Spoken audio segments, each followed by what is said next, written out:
1947 में भारत को अंग्रेजों से आजादी मिल गई, पर भूख की गुलामी से भारत को आजाद होना अभी बाकी था। खाद्यान्न का उत्पादन कम होने से भारत को गेहूं अमेरिका से आयात करना पड़ता था। भारतीय जमीन की उत्पादक क्षमता कम थी। कृषि में नई तकनीकों का अभाव था। इन तमाम कारणों के फलस्वरूप भारत का कुल खाद्यान्न उत्पादन मात्र 51 मिलियन टन था। खाद्यान्न के कम उत्पादन के कारण भूखमरी और कुपोषण की समस्या देश के सामने एक बड़ी चुनौती के रूप में खड़ी थी।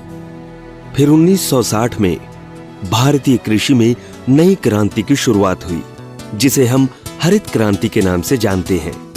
हरित क्रांति मुख्य रूप से 3 बातों पर केंद्रित थी। पहली, रासायनिक खादों का प्रयोग।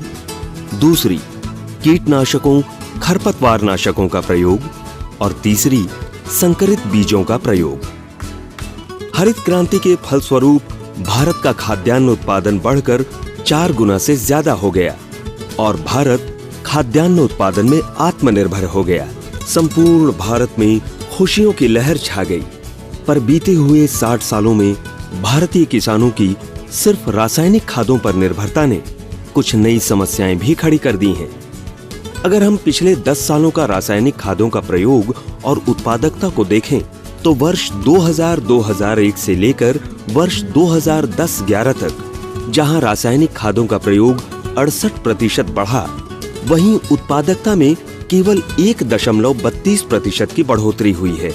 इससे ये साफ जाहिर होता है कि पिछले 10 सालों में रासायनिक खादों का प्रयोग तो बढ़ रहा है, पर खाद्यान्न उत्पादकता नहीं बढ़ रही है। रासायनिक खादों के अंधाधुंध प्रयोग तथा जैविक खाद और फार्म यार्ड खाद के इस्तेमाल में कमी के कारण जैविक कार्बन व ह्यूमस की मिट्टी में गिरावट आई है। खेती संबंधित अन्य उत्पादों के ज्यादा से ज्यादा इस्तेमाल के बावजूद फसल की उत्पादकता नहीं बढ़ रही है। जिंक, बोरॉन, लौह तत्व, मैंगनीज, सल्फर, कॉपर और मोलिब्डेनम जैसे सूक्ष्म पोषकों की कमी व्यापक रूप से पाई गई है, जो फसल की पैदावार में कमी का एक प्रमुख कारण है। फसलों में कीट रोग, खास करके मिट्टी जनित रोगों का प्रसार बढ़ रहा है। मिट्टी की संरचना का नष्ट होना, अम्लीय और क्षारीय पीएच मिट्टी में पोषक तत्वों का घटना, मिट्टी की जल धारण और पोषक तत्वों की धारण क्षमता में कमी होना और भूजल प्रदूषण जैसे कारणों से मिट्टी की उत्पादकता में गिरावट आई है। सवाल ये है कि क्या किसानों की अगली पीढ़ी खुशहाल जिंदगी जी पाएगी और अपनी आने वाली पीढ़ी को एक उपजाऊ जमीन दे पाएगी, या हमें अपनी खेती में भारी परिवर्तन करना पड़ेगा? आइए इन सभी बिंदुओं को समझने के लिए मिट्टी की संरचना को देखते हैं। ए, फसल का अच्छा विकास। फसल का अधूरा विकास। बी, जैविक तत्वों से समृद्ध। जैविक तत्वों की कमी। सी, जड़ का अच्छा प्रसरण और विकास। जड़ प्रसरण और विकास में कमी। डी, मिट्टी की अच्छी संरचना। डी, मिट्टी की खराब संरचना। ई, पानी व पोषक तत्वों का अच्छा ठहराव, जल ठहराव में कमी। एफ, नमक संचय। जी, साधारण मिट्टी स्तर, कठिन मिट्टी स्तर। पिछले कई वर्षों से रैलीज इंडिया लिमिटेड हमेशा किसानों की समस्याओं के समाधान में अग्रणी रही है और इसी परंपरा को कायम रखते हुए टाटा रैलीज लेकर आया है एक आधुनिक, क्रांतिकारी, पर्यावरण अनुकूल, माइक्रो वर्धित अभिनव उत्पाद जियो ग्रीन। जियो ग्रीन अंतर्राष्ट्रीय स्तर का एक अनोखा और आधुनिक उत्पाद है। इसमें प्रयोग होने वाले सूक्ष्म जीव कल्चर को यूरोप से आयात किया जाता है। जियो ग्रीन को शक्कर उद्योग के उप उत्पादों से बनाया जाता है और इसे सभी तरह की फसलों में इस्तेमाल किया जा सकता है। मिट्टी और फसल के स्वास्थ्य में जियो ग्रीन सराहनीय सुधार करता है। जियो ग्रीन फसल उत्पादन को 15 से 20% तक बढ़ा सकता है। जियो ग्रीन का मुख्य लक्ष्य मिट्टी के स्वास्थ्य को कायम रखना और भविष्य की खाद्य उत्पादन की आवश्यकता को पूरा करना है।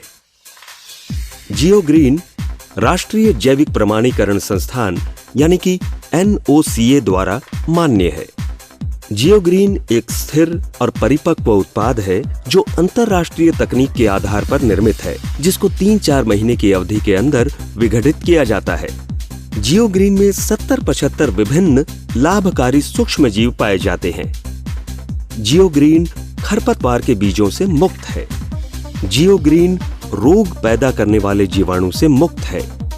जियोग्रीन में कार्बन नाइट्रोजन का अनुपात 10:1 है। जियोग्रीन अपने छोटे कणों के आकार की वजह से मिट्टी में तेजी से मिश्रित हो जाता है। जियोग्रीन में फास्फोरस, नाइट्रोजन, क्षारण और अन्य सभी आवश्यक पोषक तत्वों का मिश्रण है। जियोग्रीन एक स्थिर और परिपक्व खाद है जो मिट्टी में उपस्थित पोषक तत्वों को धारण करके फसल की पूरी अवधि तक उपलब्ध कराता है। जियोग्रीन अन्य खादों के विपरीत समान गुणवत्ता वाले कच्चे पदार्थ और निरंतर प्रक्रिया वाले तत्व प्रदान करता है। आइए अब देखते हैं जियोग्रीन से मिलने वाले फायदे। जियोग्रीन फसल की पैदावार बढ़ाता है। हमारे आंतरिक परीक्षण में पाया गया है कि जियोग्रीन से फसल की पैदावार में लगभग 15 से 20% तक की वृद्धि हो सकती है। मिट्टी का पीएच यानी कि अम्लीय या क्षारीय संतुलन बनाए रखता है और मिट्टी की संरचना सुधारता है। मिट्टी के अपरदन को रोककर जियोग्रीन मिट्टी में उपस्थित पोषक तत्वों को बरकरार रखता है। जियोग्रीन मिट्टी में नाइट्रोजन, फास्फोरस, कार्बन और ह्यूमस का एक अच्छा स्रोत है और मिट्टी में उपस्थित पोषक तत्वों को